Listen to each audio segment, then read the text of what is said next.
চলতি মাসে ঝিনাইদহে এবং ফেনীতে আরও 2টি খাল খনন কর্মসূচির উদ্বোধন করতে যাবেন প্রধানমন্ত্রী তারেক রহমান। এই বিষয়ে বিস্তারিত জানাতে সচিবালয় থেকে সরাসরি যুক্ত হচ্ছেন সহকর্মী আব্দুল আহাদ। আহাদ, প্রধানমন্ত্রীর আজকের কর্মসূচির বিস্তারিত কি তথ্য আছে আপনার কাছে জানাবেন?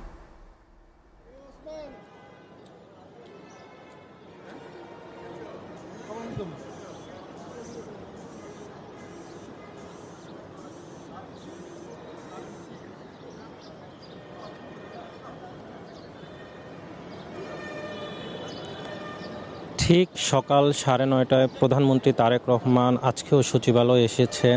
আসার পরে আমরা দেখতে পেয়েছি যে প্রধানমন্ত্রী পানি সম্পদ ব্যবস্থাপনা নিয়ে একটি বৈঠক পানি সম্পদ মন্ত্রণালয়ের সাথে একটি বৈঠকে বসেছেন, যেখানে ছিলেন পানি সম্পদ মন্ত্রী এবং প্রতিমন্ত্রী ছিলেন। এরপরে শহীদ উদ্দিন চৌধুরী যিনি পানি সম্পদ মন্ত্রী, তিনি আমাদের সাথে কথা বলেছেন।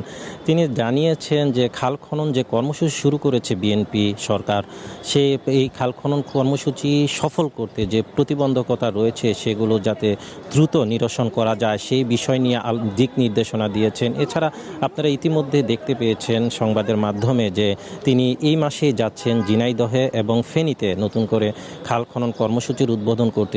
এর আগেও একটি খাল খনন উদ্বোধন করতে তিনি রাজধানীর বাহিরে উদ্বোধন কর্মসূচিতে অংশগ্রহণ করেছিলেন। এই মাসে প্রধানমন্ত্রীর ঢাকার বাহিরে বেশ কয়েকটি কর্মসূচি রয়েছে। কৃষি কার্ড বিতরণের যে কর্মসূচি সেটিও রয়েছে ঢাকার বাহিরে। তিনি সেখানেও টাঙ্গাইলে যাওয়ার কথা রয়েছেন, আরও বেশ কয়েকটি জেলায় যাওয়ার কথা রয়েছেন।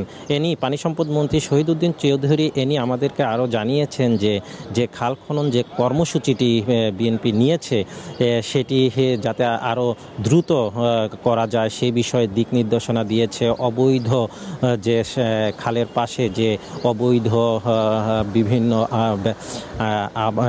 অবৈধ খাল দখলের যে প্রবণতা দেখা যায় সেগুলো যাতে দ্রুত নিরসন করে খাল খনন কর্মসূচি বাস্তবায়ন করা যায় সেই বিষয়ে দিক নির্দেশনা দিয়েছে। এবং খাল খনন শেষে যাতে এই খাল আবার দখল করতে না পারে সেটি তদারকি করার জন্য একটি কমিটি গঠন করার নির্দেশনা দিয়েছে, যেটি 2-1 দিনের মধ্যে গঠন করা হবে এমনটি জানিয়েছে শহীদ উদ্দিন চৌধুরী।